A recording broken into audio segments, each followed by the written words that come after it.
Estar no Brasil, gente, é maravilhoso. A gente sempre tem um rolo bananeiro para desenrolar e o dessa semana é o FGTS. Sim, o STF, ele decidiu que a correção do FGTS deve garantir a reposição da inflação. E aí, muitos comemoraram essa decisão, principalmente os trabalhadores, porque só para vocês terem uma ideia, gente, ao longo desses últimos 20 anos, o FGTS, ele rendeu aí um pouco mais de 138%. Só que a inflação, aí já são outros 500. A inflação acumulada nesses últimos 20 anos foi de mais de 181%. Ou seja, nós temos uma diferença de quase 50 pontos percentuais entre um e outro. E o que isso significa? Significa que o seu dinheiro que você é obrigado a deixar lá no FGTS, ele teve quase que um confisco velado pela inflação, porque o dia que você precisar utilizar esse FGTS, seja num financiamento habitacional, seja porque você foi mandado embora, ele não vai valer efetivamente o que ele deveria valer.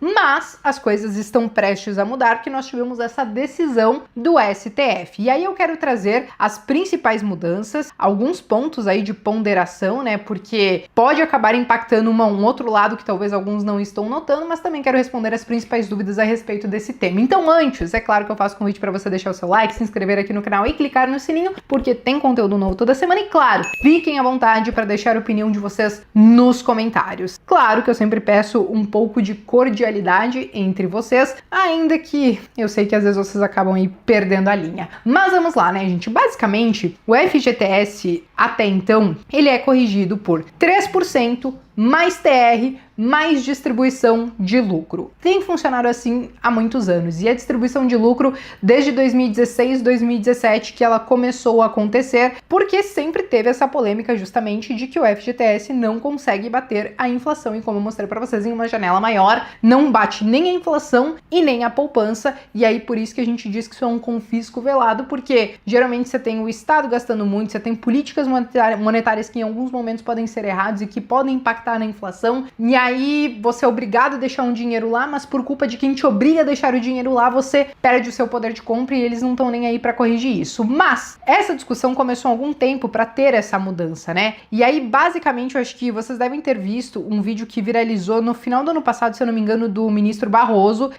indignado, falando que esse dinheiro era do trabalhador e que ele devia ser minimamente corrigido pela inflação, porque senão de fato perdia o poder de compra, etc e tal. Isso aconteceu. Só que lá dentro do STF, essa decisão, o que iria acontecer com o FGTS, estava meio dividido. Você tinha quem queria fazer a correção pela poupança, você tinha quem queria fazer a correção pela inflação, e você tinha a turma lá de Alexandre de Moraes, o Zanin, Gilmar Mendes, essas coisas assim, que eles queriam só deixar do jeitinho que tá e por aí vai. No final das contas, eles decidiram que o FGTS ele vai continuar sendo corrigido por 3% mais TR mais distribuição de lucro, mas nos anos que essa rentabilidade toda junta não conseguir se equiparar à inflação, então o fundo, né, do FGTS que vai ter que dar seus pulos ali, dar um jeitinho de equiparar essa rentabilidade minimamente com a inflação. Então, a partir de agora, aliás, não a partir de exatamente agora, porque o que acontece? Essa medida vai passar a valer a partir do momento que a ata do julgamento ela for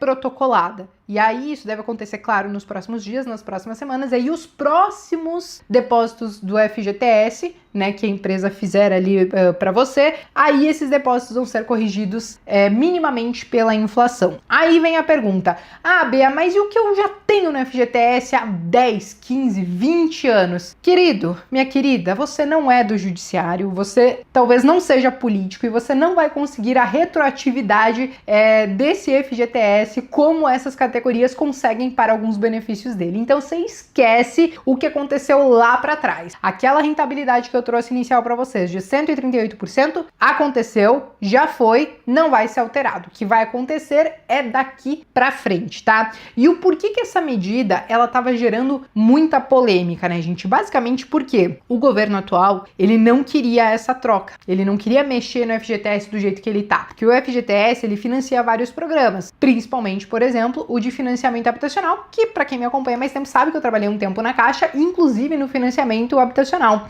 E aí o que acontece? Ele praticamente te paga nada para você ser obrigado a deixar o dinheiro ali no FGTS, mas ele pega esse dinheiro e empresta com juros, né, mais altos e tudo mais. E aí ele faz ali a rentabilidade dele para financiar este e alguns outros programas. A partir do momento que a gente minimamente vai equiparar esse dinheiro pela inflação, isso pode ter um impacto, por exemplo, no financiamento habitacional. Esse foi um argumento do governo do porquê ele não queria que essa medida fosse alterada, porque você vai diminuir a rentabilidade deles, porque hoje eles te pagavam nada para poder emprestar com juros que talvez eram o dobro disso, né, ou algo muito próximo disso, e aí vai ficar mais caro essa conta para eles. Então isso pode acabar onerando as contas públicas. Então óbvio que o governo não queria, porque eles também já estão meio que com a corda no pescoço por conta do fiscal, que eu falei inclusive no último dia, que não está em dia. A meta de déficit zero está ficando distante, né, do que a gente gostaria, então isso tem um impacto aí nas contas públicas. A questão é, para o trabalhador, ele vai ter essa correção do FGTS pela inflação. Ao mesmo tempo que se a gente tiver uma oneração nas contas públicas, não é o governo que paga a conta, quem paga a conta somos nós, né? Nós pagamos através de impostos ou através de inflação, basicamente, né? Então, assim, em parte, você vai ter a correção da inflação, mas, por outro lado, se você tiver as contas públicas não indo bem, você vai continuar pagando essa conta. E até então, a gente não tem visto um discurso tão contundente de corte de gastos. A gente começou a ver uma sinalização aí do Haddad, da Simone Tebet, mas ainda assim não é um consenso entre o governo, então a gente não sabe se isso vai acontecer. A questão é, você tem esses dois lados da moeda aí, né? E um lado que era contra, o lado que era a favor, e no final das contas ganhou o lado que ficou a favor. O ponto é, a pergunta que fica, né? Beleza, ele vai ser corrigido minimamente pela inflação, mas isso de fato é bom? Porque nos últimos anos o FGTS ele rendeu muito mais. E aí o que acontece? Ele vai ser minimamente corrigido pela inflação. Porque quando acontecer talvez de 3% mais TR, mais distribuição de lucros, né,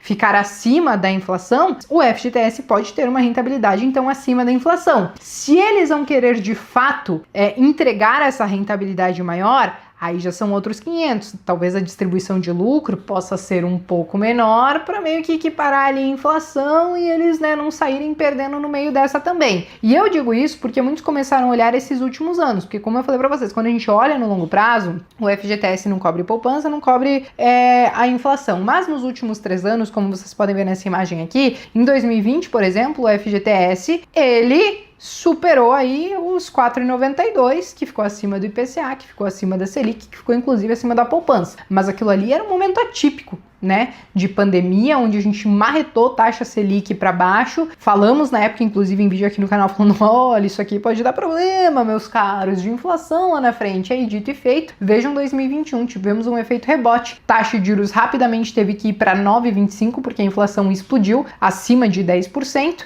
E aí, nesse caso aqui, o FGTS rendeu menos do que a inflação. Então, se ela tivesse que ser corrigida, você ganharia aí quase 5 pontos percentuais a mais do que foi lá em 2021. Aí veio 2022 e o FGTS ele rendeu mais do que o IPCA, rendeu menos do que a Selic e rendeu algo muito próximo que a poupança. Então, assim, a rentabilidade do FGTS ela pode variar dependendo do cenário econômico, mas ao meu ver a decisão é acertada ao corrigir minimamente pela inflação, para a gente não ter justamente o que a gente chama de confisco velado, que é você perder o seu poder de compra sem ver. Só quando você tiver acesso a esse dinheiro, você vai descobrir que ele não compra o que você gostaria que efetivamente ele comprasse. Então, ao meu ver, essa decisão ela é acertada, mas poderemos sim, talvez, ter alguns impactos, como eu falei para vocês, em financiamento habitacional, em alguns outros programas. Então, o governo vai ter que se ajustar para tentar fazer essa conta fechar ali no final,